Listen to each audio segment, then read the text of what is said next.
So the second video, I'm going to talk about how to use water-cooled IGBTs.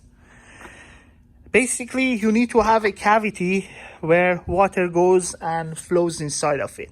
Now, we do lots of projects with this structure. For example, this is another one. It uses two of those modules, and then again, you have cavity with water going in. You see, this is a water pipe. Water flows inside the cavity, travels under the fins, and it cools the IGBT. In fact, Infineon itself makes a prototype, basically development board, if you want to call it, cavity, aluminum cavity that IGBT is installed on it, and then you can use it to practice with this IGBT.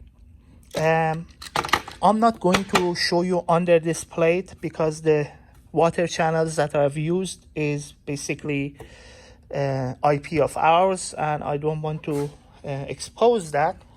I do lots of thermal simulations on these things, so it's not like we just randomly, haphazardly make them. We actually use finite element software that for a while we had IcePack. IcePack is really good, but it's really expensive. But if you're a startup company, for 3 years you can have IcePack.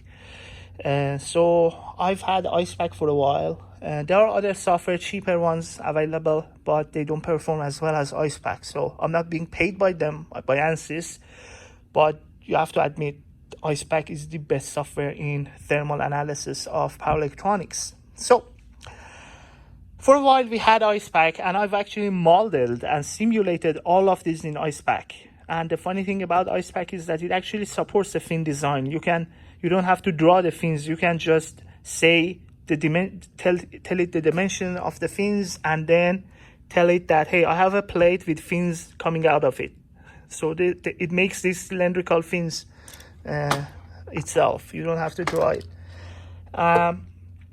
Water goes in and travels under the fins and goes out, and that's how you cool your IGBT. We have simulated it, and we have come up with the minimum flow needed. We have to, so many of these things are either automotive or some other industries that I cannot talk about, but usually the maximum water flow that you have access to is 10 liters per minute. Remember this number. Don't exceed this number in your designs, because, for example, automotive 10 is the limit usually. We often design it to work with less so that we are happy. Whatever condition happens, we are happy. But yeah, that's how it works. Now, how do you seal it? That's what I wanted to talk about. You have to have sealing O-rings. So basically, you need to design your cavity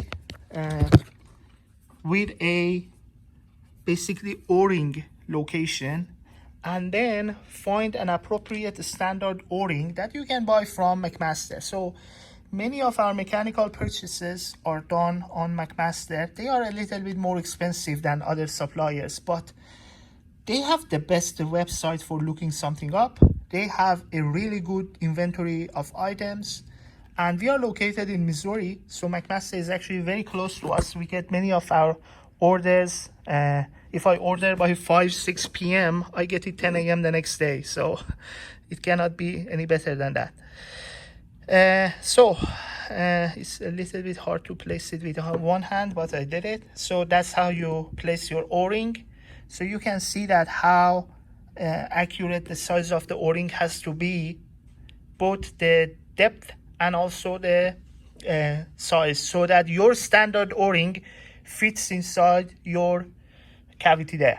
And then I put my IGBT there. So when putting it, you have to be careful not to mess up your O-ring. Okay, and then that's it. And then I have to start tightening my IGBT. Now, for that, I also should mention this. It's important the way you tighten these IGBTs. You cannot just start with whatever screw. You have to start with the 4 in the center. So you have to put this first. Now I cannot do it with one hand. You have to put this first, And then, well, you can put all the screws as you want, no one is telling you not to, but just after you put all the screws, tighten up this first, then that, then that, then that, then these 4, then fully tighten the inside 4 and the outside 4. So you have to start with the inside and then go to the outside, not the other way. If you go the other way, you can actually cause the base plate to bend, and then you might damage your dies. So start with the inner ones. Don't fully go to 4 Newton meters. Go maybe to 2 or less, and then do the outer ones to 2, and then go to the inner ones to 3.5 that you want, and then the outer ones to 3.5 that you want. So that's the story with these IGBTs. Now that we are here, so I don't want to have any more videos on this converter, but these inductors, they are water-cooled inductors. These are really good inductors that we have recently purchased from a company called MPS Industries. Again, I'm not being paid with by any of these companies. I'm just giving you my personal experience with companies that I'm happy with. So MPS Industries have made this for us, and they are really good inductors. So if you have a project that you're looking for a custom-made planar inductor, that's actually a good company to look into. There are many companies that do planar inductors, but this company delivers them fast to us and works well with us. So I'm happy with their products.